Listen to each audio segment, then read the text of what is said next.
याद रखिए, मान लो घर में अगर लक्ष्मी नहीं आ रही, शिवरात्रि का प्रसंग कहता है अपने मन की अभिलाषा रखकर तुम्हें जो चाहिए, एक काली मिर्ची और काली तिल्ली के 7 दाने, एक काली मिर्ची और काली तिल्ली के कितने दाने?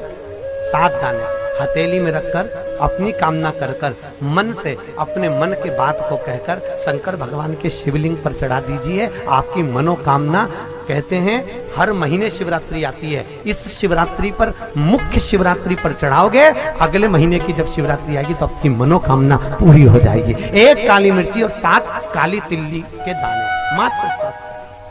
महाराज, जिसके घर में क्लेश रहता हो, बहुत ज्यादा लड़ाई झगड़े हो रहे हैं, सास बहू के झगड़े, ना बहू कुछ सुनने को तैयार ना सास सुनने को तैयार, और घर में बेचारे पुरुषों की आफत, यहाँ भाई भाई झगड़ रहे हो, सास बहू में झगड़ रही हो, कुछ मत करिए। गेहूं की बाली को तोड़ो, गेहूं की बाली जानते ना, जिसमें आप लोग तो गेहूं की बाली को तोड़ना है, और बाली 7 बाली तोड़कर अपने घर में घुमाकर अपने घर का नाम और गोत्र बोलकर उसको शंकर को समर्पित कर दीजिए। जिंदगी में कभी सास बहू का झगड़ा नहीं होगा महाराज। शिवरात्रि के दिन उसको समर्पित करिए, आपके घर में कभी क्लेश नहीं बच सकता। और शिवरात्रि के दिन रात्रि को 12 बजे शंकर भगवान पर एक धतूरा चढ़ा दो। क्या चढ़ाना है? जम के बोलिए जरा, धतूरा। ये शंकर भगवान को धतूरा चढ़ा दो। 12 बजे रात्रि को शिव जी पे धतूरा चढ़ाओ, आधे घंटे तक धतूरा चढ़े रहने दो, और आप श्री शिवाय नमस्तुभ्यम का जाप करो। जिस शंकर जी पे धतूरा चढ़ाए उस मंदिर के बाहर बैठकर कौन सा मंत्र जपना है? श्री शिवाय नमस्तुभ्यम। फिर से बोलो, श्री शिवाय नमस्तुभ्यम। धतूरा चढ़ाकर श्री शिवाय नमस्तुभ्यम का स्मरण करिए। और जो दुकान नहीं चलती हो, घर में लक्ष्मी नहीं टिकती हो, खेत में फसल अच्छी नहीं आती हो, संपदा नहीं आ रही हो, बस उस धतूरे को लाल वस्त्र में बांधकर अपनी दुकान में, अपने व्यापार में, अपने घर में रात को 12:30 बजे उठाकर लाओ, और 4 बजे के पहले उसको अपनी दुकान, व्यापार, व्यवसाय में उसको बांध दीजिए। और अगर जो जमीन फसल सही नहीं दे रही हो, वो जमीन में ले जाकर गाड़ दीजिए। आपको जीवन में कभी तकलीफ नहीं भोगना पड़ेगी, लक्ष्मी बढ़ती चली जाएगी महाराज, संपदा बढ़ेगी। जो व्यक्ति ज्यादा बीमार रहता हो, बहुत बीमारी उसको घेरे रहती हो, परेशान रह रहा हो, बीमारी बनी हुई है, तो बोर चढ़ाइए। बेर, क्या बोलते हैं यहाँ पर? बेर की बोर, वो खाने वाला बेर जो होता है, उस बेर को 7 बेर ले लो, और 7 बेर को लेकर अपने ऊपर से घुमाकर शिवरात्रि की दोपहर के 12 बजे शंकर भगवान के शिवलिंग पर ले जाकर उस बेर को चढ़ा दीजिए। आपका रोग, आपकी बीमारी मात्र 3 महीने के अंदर समाप्त हो जाए। शिवरात्रि के दिन बेर चढ़ाने का बड़ा महत्व है, और शिवरात्रि पर चढ़ा हुआ वो बेर उठाकर ले आइए, और उस बेर को उठाकर रख लीजिए।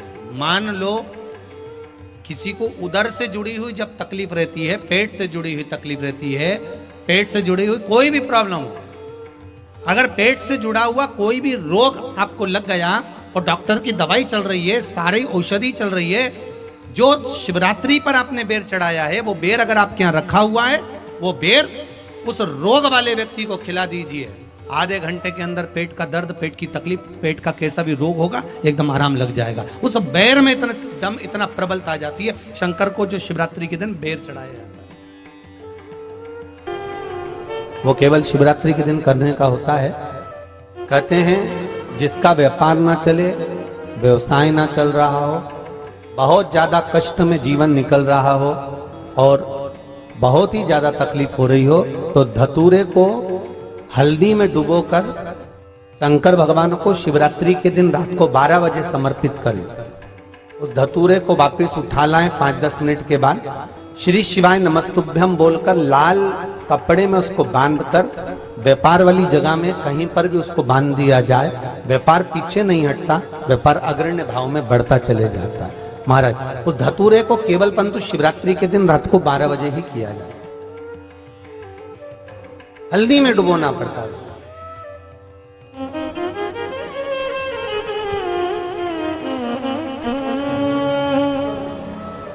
यही प्रमाण एक क्रम में और है महाराज जी। लिंग पुराण कहती है, मान लो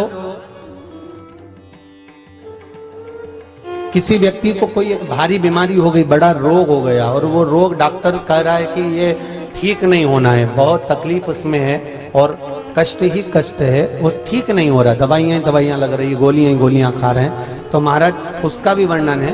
7 धतूरे, कितने धतूरे लेना है? 7 धतूरे। कोई सी भी शिवरात्रि से मतलब महीने में एक बार शिवरात्रि आती है, प्रत्येक महीने आती है। किसी भी शिवरात्रि के दिन 7 धतूरे लेकर, एक धतूरे में मौली, लच्छा, नाड़ा लपेटकर चंद्रमौली भगवान का स्मरण कर उस मौली को लपेटकर 6 धतूरे में हल्दी लगाकर शंकर भगवान की जो जलाधारी है, जलाधारी में आपको पहले भी वर्णन किया है, शंकर भगवान का ये शिवलिंग है, ये जलाधारी है, ये भगवान का जल निकलने का स्रोत, चरणारविंद का भाव। शिवलिंग जहां रखा हुआ है, ये पार्वती जी का हस्त कमल, जो ये गोल भाग है, ये पार्वती का हस्त कमल, जहां शिवलिंग रखा है। जहां से जल नीचे गिरता है, उसके सीधे भाग में श्री गणेश जी महाराज का स्थान है, उसके उल्टे भाग में श्री कार्तिकेय जी का स्थान है। जलाधारी के सामने एक मोटी सी लाइन होती है, कहीं सांप बना होता है, कहीं स्थान बना होता है। जो मोटी सी लाइन है, ये शंकर भगवान की सबसे छोटी लड़की अशोक सुंदरी का स्थान है। जलाधारी के ऊपर जो 3 टेकी लगी है, ये भृगु ऋषि का, भृंगी गण का स्थान है। इसके ऊपर जो कलश है, कलश में जो पानी भरा जाता है, वो पानी जो बूंद बूंद नीचे गिरता है, ये शंकर भगवान की 5 लड़कियों का स्थान है। जया, विषहरा, सामरीबारी, धोतली और देव, ये 5 लड़कियों का स्थान है।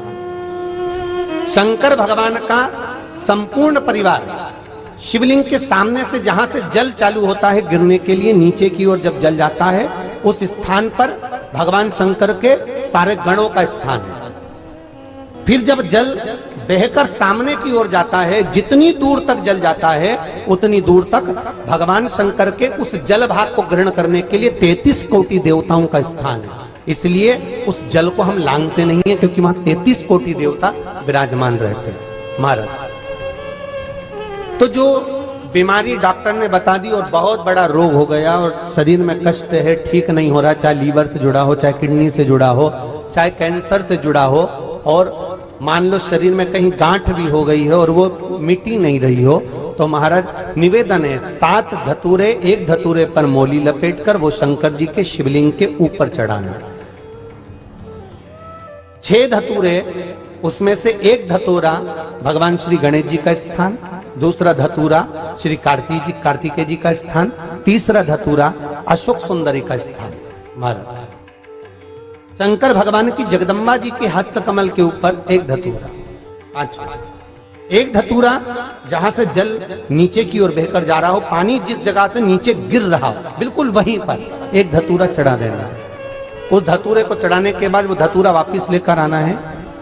अवधूतेश्वर महादेव का नाम लेकर या चंपेश्वर महादेव का नाम लेकर उस धतूरे को, जो बीमार व्यक्ति है उसका स्पर्श कराकर बेलपत्री के पेड़ के नीचे पटकवा देना है महाराज। धीरे धीरे रोग में आराम मिलना प्रारंभ हो जाता है, औषधियां धीरे धीरे समाप्त हो जाती हैं और व्यक्ति स्वस्थ हो जाता है। ये केवल शिवरात्रि के दिन ही होता, 12 महीने शिवरात्रि आती है, आप किसी भी शिवरात्रि को कर सकते हो।